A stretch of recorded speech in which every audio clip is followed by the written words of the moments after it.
ಜಿಲ್ಲಾಡಳಿತ ಸರ್ಕಾರ ಗಮನಿಸಿ ಕೊಟ್ಟಿದ್ದೇನೆ. ಅನೇಕ ಕ್ರಾಂತಿಕಾರಿ ಬದಲಾವಣೆ ಮಾಡುವುದು ಶಿವಮೊಗ್ಗದಲ್ಲಿ. ಸಚಿವ ಬಿ ನಾಗೇಂದ್ರ ಅವರ ರಾಜೀನಾಮೆಗೆ ಆಗ್ರಹಿಸಿ ಶಿವಮೊಗ್ಗದಲ್ಲಿ ಜಿಲ್ಲಾ ಬಿಜೆಪಿ ವತಿಯಿಂದ ನಡೆಯುತ್ತಿರುವ ಅನಿರ್ದಿಷ್ಟಾವಧಿ ಪ್ರತಿಭಟನೆ 2ನೇ ದಿನವೂ ಮುಂದುವರೆದಿದೆ.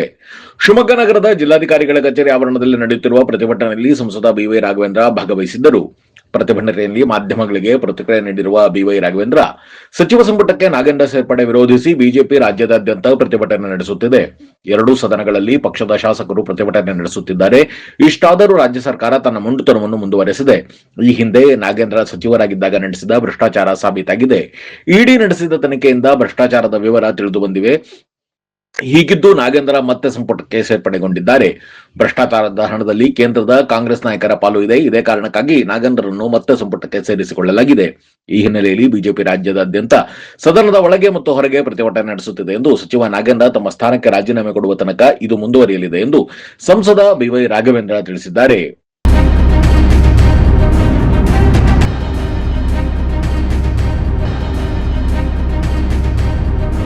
ಒಂದು ಸಣ್ಣ ಬ್ರೇಕ್ ನಂತರ ಬಿವೈ ರಾಘವೇಂದ್ರ ಏನು ಹೇಳಿದ್ರು ಕೇಳೋಣ ಬನ್ನಿ.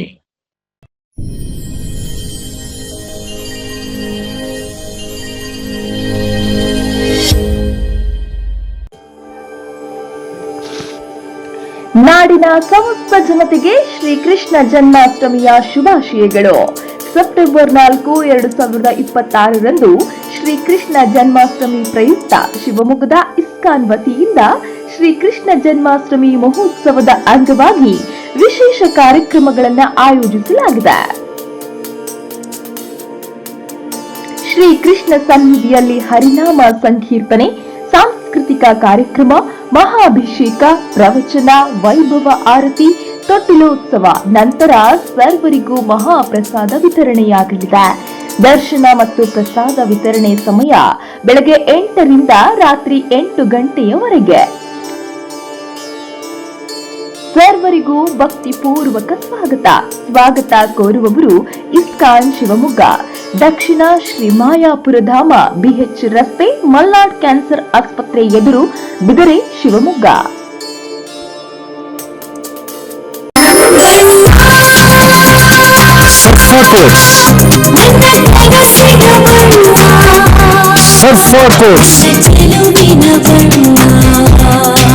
ಸರ್ಫಾ ಕೋಟ್ಸ್ ರವರ ಸುದೀರ್ಘ ಬಾಳಿಕೆಯ ಸುಂದರವೂ ಆದ ಜಲಾಧಾರಿತ ಪರಿಸರ ಸ್ನೇಹಿ ಪೇಂಟ್ಗಳನ್ನೇ ಬಳಸಿ. Surfa luxury emulsion paint, odourless, low VOC, good for health, good for earth. Surfa quotes.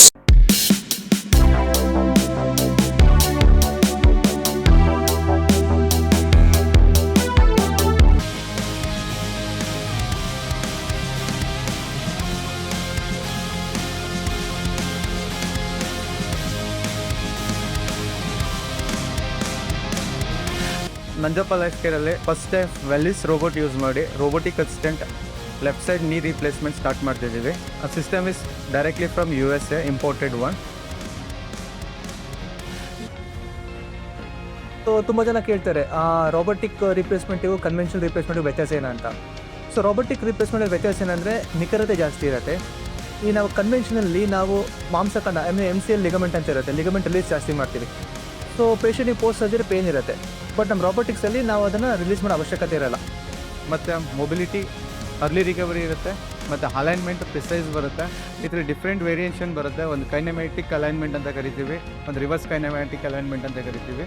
So ಈ ಸಿಸ್ಟಮ್ ನಮಗೆ ಸರ್ಜನ್ಸ್ಗೆ ರಿಯಲ್ ಟೈಮ್ ಇಮೇಜಿಂಗ್ ಕೊಡೋದ್ರಿಂದ ನಮಗೆ ಎಷ್ಟು ಆ್ಯಕ್ಯುರೇಟಾಗಿ ಬೋನ್ ಕಟ್ ಮಾಡಬೇಕು ಮತ್ತು ಎಷ್ಟು ಆ್ಯಕ್ಯುರೇಟಾಗಿ ಹ್ಯಾಂಗಲಲ್ಲಿ ಇನ್ಸಿಷನ್ ತಗೋಬೇಕು ಅನ್ನೋದಕ್ಕೆ ಹೆಲ್ಪ್ ಆಗುತ್ತೆ.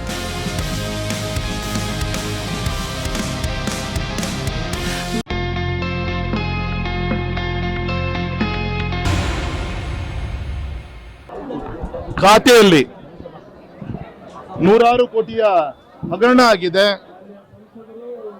ತನಿಖೆಯನ್ನ ಮಾಡಿ ಮಂತ್ರಿಯನ್ನ ರಾಜೀನಾಮೆಯನ್ನ ತೆಗೆದುಕೊಂಡಂತ ಸರ್ಕಾರ ಮತ್ತೊಮ್ಮೆ ಮಂತ್ರಿಮಂಡಲಕ್ಕೆ ತೆಗೆದುಕೊಳ್ಳುವಂತ ಒಂದು ಕೆಲಸವನ್ನೇನು ಮಾಡಿದೆ. ಅದು ವಿರುದ್ಧ ರಾಜ್ಯಾದ್ಯಂತ ಈಗಾಗಲೇ ನಮ್ಮ ರಾಜ್ಯಾಧ್ಯಕ್ಷರ ಕರೆಯ ಮೇರೆಗೆ ನಾವೆಲ್ಲರೂ ಕೂಡ ಪ್ರತಿಭಟನೆಯನ್ನ ಮಾಡ್ತಾ ಇದ್ದೀವಿ. ಈ ಸಂದರ್ಭ ಸರ್ಕಾರಕ್ಕೆ ಒತ್ತಾಯ ಮಾಡ್ತೇನೆ.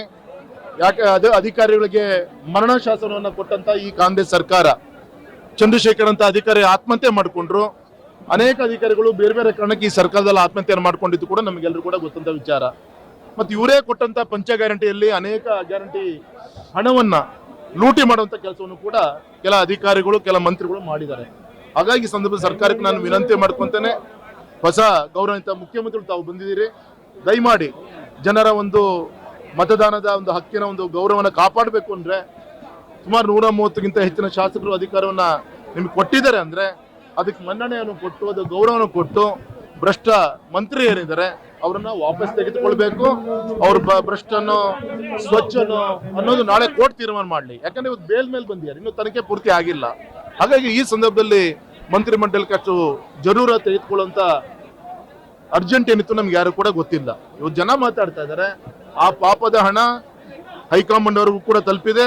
ಸುಮಾರು 10-20 ಅಧಿಕಾರಿಗಳು ಕೂಡ ನುಂಗಿದ್ದಾರೆ. ನಾಳೆ ಹೆಚ್ಚು ಕಮ್ಮಿ ಆದ್ರೆ ಇಡೀ ಸರ್ಕಾರನೇ ಪತನ ಆಗುತ್ತೆ ಅಂತ ಹೇಳಿ, ಹೈಕಮಾಂಡ್ ಮುಜುಗರ ಆಗುತ್ತೆ ಅಂತ ಹೇಳಿ ಅವರನ್ನ ಪೋಷಿಸುವಂತ ಕೆಲಸವನ್ನ ಈ ಹೈಕಮಾಂಡ್ ಮಾಡ್ತಾ ಇದೆ. ಹಾಗಾಗಿ ಇದು ಯಾವುದು ಕೂಡ ತುಂಬಾ ದಿನ ಮುಚ್ಚಿಡಕ್ಕಾಗಲ್ಲ. ಬೀದಿಗಿಳಿದು ಬಿಜೆಪಿ ಹೋರಾಟ ಮಾಡುತ್ತೆ. ಆದಷ್ಟು ಬೇಗ ಈ ಅಧಿವೇಶನ ಸುದೀರ್ಘವಾಗಿ ನಡೀಬೇಕು ಅಂದ್ರೆ ನಾಗೇಂದ್ರ ಅವರ ರಾಜೀನಾಮೆ ಮತ್ತೊಮ್ಮೆ ಪಡೆದುಕೊಳ್ಬೇಕು ಅಂತ ಹೇಳಿ ಈ ಸಂದರ್ಭದಲ್ಲಿ ನಾವು ಒತ್ತಾಯನ ಮಾಡ್ತೀವಿ ಸರ್.